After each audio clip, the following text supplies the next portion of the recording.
Chris Lee and Blake Lovell of Southeastern 14 here, continuing our preview series of SEC football schedules for the 2023 season. Today we arrive at the Ole Miss Rebels, who last year wrote a favorable schedule to a 7-0 start, looked great in doing it, and then lost 5 of 6 down the stretch to fall out of national relevancy. You had the Lane Kiffin distraction mixed in. You know what, though, Blake? Much tougher schedule for the Rebels this year, and particularly to start, where there's not just a lot of layups in this one as there were a year ago. No, there's not. At Tulane in week 2, at Alabama, September 23rd versus LSU, September 30th. So, I mean, the month of September feels like it's somewhat the opposite of what it was last season. And yeah, I mean, these are some tough games on the schedule. I would hope, I think Ole Miss fans will do their homework and understand that Tulane game is going to be a fun one. That is going to be very interesting. I know that game's played in New Orleans. So, yeah, I mean, that's just looking at the first part of that schedule. But when you dive in even deeper, right, it's at Georgia. You've got those games. I got to go to Mississippi State. You've still got the other West teams on there that, I think certain people have different expectations for. A&M should be better. Arkansas, what are they going to do? At Auburn, where's Auburn going to be at that point in the season? The usual game against Vanderbilt, who should be improved. Now, I don't know if they're improved enough to win that game in Oxford, but all of that, you combine all that together, and yeah, I think it's it makes for one of the more, I think, fascinating schedules probably in the league, just based on, again, we're talking about an SEC West team, and when you add that to the just the home and away portion of the schedule, not a lot of gimmies in there for this Ole Miss team.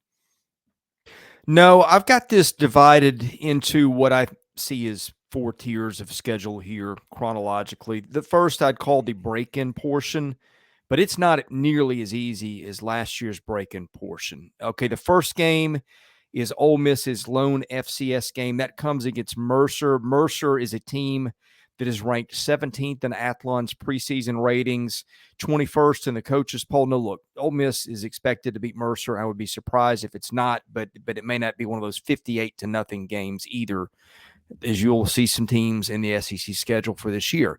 Tulane, you mentioned that one already. Willie Fritz, their coach, stayed. Quarterback Michael Pratt, who has been called maybe the best player in the history of the school, he returns to direct the offense. That offense got 45 in the AAC title game, win over UCF, and then led a 46-45 win against Southern Cal in a bowl game, did Michael Pratt. Then he get Georgia Tech, which Ole Miss played last year and beat in a 42-0 rout that was really never close at any point that I remember. No, Tech plays South Carolina State the week before, so it has a little bit of a layup coming into this one, unlike Ole Miss will with that Tulane game. And this Georgia Tech team under Coach Brent Key, who was the interim last year, guided that team towards the end of the year. They got much, much better. Actually, were competitive with Georgia in the finale, and I believe beat North Carolina the week before the Georgia game. You could see Haynes King in this one. That's a familiar face to SEC West fans. He was at Texas A&M before. Don't know if he wins that starting job or not. But anyway, Georgia Tech should be improved under Coach Brent Key over last year if what we saw at the end of the season holds. This is an interesting break-in phase to the season for the Rebels, Blake. Yeah, I mean, I just go back to, I guess I could repeat myself on what I said about the Tulane game. I think that's the one, even like you said, Georgia Tech's one you look at too. But I just look at that Tulane game as, a very interesting non-conference game, just given that they're going to be the favorite to win the AAC again. And talked about Pratt and what that offense could do and what they made the jump from 2 wins to 12. They have a lot of momentum as a program right now. And not playing that game in Oxford, going to New Orleans, that's a fun one. And even though Ole Miss should still be the favorite, I still think that's going to be a very interesting matchup to see how it unfolds. And like you said, how improved is Georgia Tech this season? We'll find out on September the 16th, because that will tell us a lot about the Yellow Jackets. But depending on how Ole Miss is doing at that point and how they fare against Tulane, may tell us a little bit about the Rebels too. So. Okay, Blake, I'm going to call this one the get your popcorn phase of the schedule. Do you have your popcorn ready? Mm. Not yet. I mean, we're not there yet. So I still got time to That'd be a brew. phrase Ole Miss Still got fans time want to to brew it. borrow. Yeah. Yeah. Do we brew popcorn? Yeah, we're brewing the popcorn this year. So, All right. I don't know if I want to eat that. yeah. Okay. Anyway, Alabama is the first game in the get your popcorn phase of the schedule, followed by LSU. Alabama lost the Alabama, or excuse me, Ole Miss lost the Alabama game a year ago, 30-24. That was a great game that went down to the wire. And then LSU beat Ole Miss 45-20. And maybe that was the game that told us how good LSU wound up being. Um, one's on the road, one's at home. Boy, if Ole Miss could get either, that would elevate the season considerably. Well, yeah, I mean, this is what separates, the teams that can win the SEC West from the teams that probably won't win the SEC West because, you go 0-2 in there. It's a lot harder to be in that conversation because you sort of expect those teams to continue on, and then you're just kind of hoping for losses elsewhere, and you have to take care of your business elsewhere. And that's what everybody wants to achieve, right? Everybody wants to be the champion of their division, and in the SEC West, as we've talked about, it's just a tough grind, and the teams that have kind of been there at the top. Alabama's been there, as we know.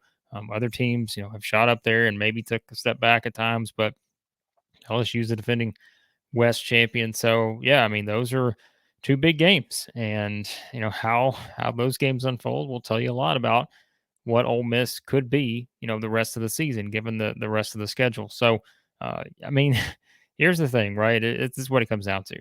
If you're an SEC team with the way things look right now, that has Georgia, Alabama, and LSU on your schedule, it's not ideal, no matter how you slice it, to have all three of those teams that quite honestly could all be top five teams.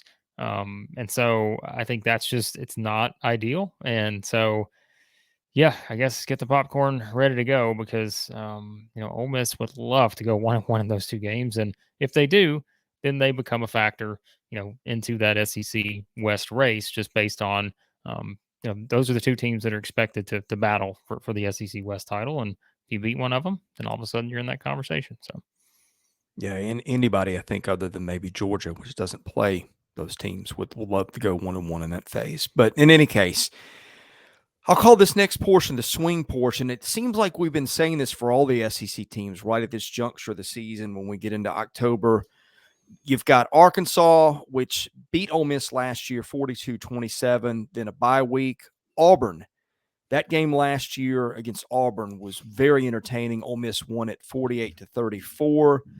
Vanderbilt last year led Ole Miss at half, but Ole Miss ended up routing Vandy in that game in Nashville 52-28. And then you got Texas A&M, which the Rebels won 31-28. Certainly you need to at least go 2-2, I think, in this phase of the schedule if you're going to get to a New Year's Bowl or whatever your goal is if you're Ole Miss this year.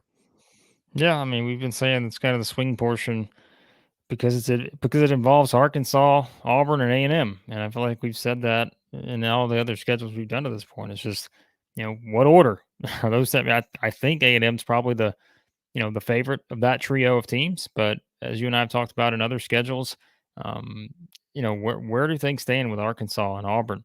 What do they look like this season? And I think they are two of the teams that certainly have some questions entering in it and have some things to prove.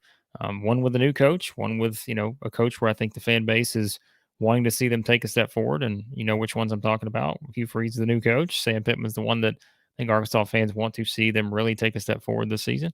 And so yeah, I mean, I think that's those two games having the bye in between them is probably significant because it just depends on how those games unfold. I think Ole Miss will probably be fine against Vanderbilt, but like we said earlier, I think Vanderbilt should be improved. And A&M, I don't expect a repeat from A&M from last season, but what happens if you do? Then what does that look like once you get to that point in the year? So yeah, I mean realistically, can Ole Miss go 4-0 in this stretch? Yeah, because three of their four are at home, and I think they'll be favorites probably in all three of those games.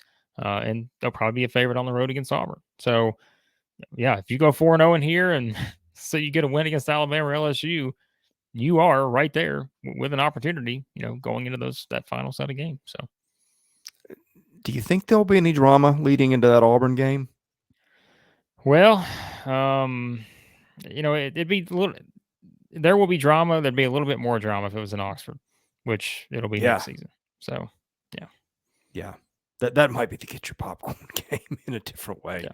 But in any case, we have the finish now. Louisiana Monroe. If you look at our graphic across the bottom, we've done our FCS composite. Monroe, according to this, will be one of the bottom 6 teams in the FCS. So we're not going to spend any time there, Blake, unless you've got something, which I don't. And then you got the Egg Bowl. Mississippi State won that a year ago in Mike Leach's last game. Since 2011, no team has won more than 2 in a row in that series. Last time that happened, State won 3 in a row from 2009 to 2011. Now, I think the Leach passing is going to take the temperature down on this rivalry a little bit. At least it should. But that is always an interesting game, no matter what. I mean, yeah, I mean, it's the Egg Bowl. There have been a lot of wild games throughout the series history, and yeah, it's a rivalry game. Both teams want to beat each other. That's what it's all about when you're playing this game. And so, yeah, I mean, that's another one of those games that we think about kind of how Ole Miss finished the season last year, and that was one of those games you looked up and said, "Boy, it felt like the missed opportunity." And how many of those games is Ole Miss going to have this season? Because if you really think back to last season, that was the theme, was missed opportunities. And it's the way they finished after that start. And I think that's what's going to be so interesting this season, the way the schedule shapes up. As we talked about earlier, it's a little bit more difficult up front because of kind of having 3 potential top 20 teams on the schedule in your first 5 games. I mean, 2 for sure, but like I said, I don't know where Tulane will be. I think they're going to be ranked around that top 20 area probably. So, yeah. So I mean, I think if you look at it from that standpoint, then you talked about a lot of those swing games in the middle of the schedule. Going to be hard to win at Georgia, but yeah, I mean, it's not an easy schedule for Ole Miss, and I'm curious to see. I know we'll probably go back and sort of look back at these schedules and sort of rank them. It's hard to do right now because we haven't gotten through them all. But I mean, this is probably one of the more tougher ones I would say in the SEC, just based of what we've only done probably half of them at this point. But just having all those games on there, as we said, against sort of top tier teams, and then just having the SEC West slate and yeah, it's not easy. So, and getting Georgia from the East. I mean, again, Well, I anyone was that going to say draws Georgia. I left one game out, and it's its own tier, and that's Georgia. Yeah, I mean, And holy cow, Alabama, LSU, and Georgia in the same year. well, it's like Auburn, right? I mean, when we get to Auburn's schedule, you just happen to, that's just happens to be the way your schedule falls, where you're going to get all 3 of these teams every year, and LSU is, certainly taking a big step forward, and now you've got all 3 of those to deal with. So it sets in a hard road to get to that sort of title type scenario because you do have all 3 of those teams on the schedule. But hey, that's where maybe Lane Kiffin will have something cooked up for one of those 3 teams that are probably projected around the top 5 right now. So Blake, there are different kinds of 8 and 9 win years, and sometimes that's when you schedule yourself for really easy games out of conference and maybe have a weak division. If Ole Miss gets to 8 or 9 wins with this schedule, it has accomplished something. for sure, and we will have our game by game predictions for Ole Miss coming up probably early next month. This is kind of the first set of schedule previews, and then we'll have Blaine on with us, and we'll go through and pick all these games in the SEC and go through everybody's schedule and tell you what our record projection is heading into the season. And this will be a hard one. This will be one of the tougher ones to predict, I think, because as of right now, if I had to pick it, I'm like, I don't know what record I would give Ole Miss because, yeah, this is quite an interesting schedule. So, oh, I think you're muted. I am. Thank you for watching our preview video of Ole Miss's schedule. We're going to do these for every single SEC team. Best way to get those, hit the subscribe button, enable your notifications, and hit the like button. That helps our analytics. He is Blake Lovell. I am Chris Lee. We are Southeastern 14. We'll see you again soon with more SEC content.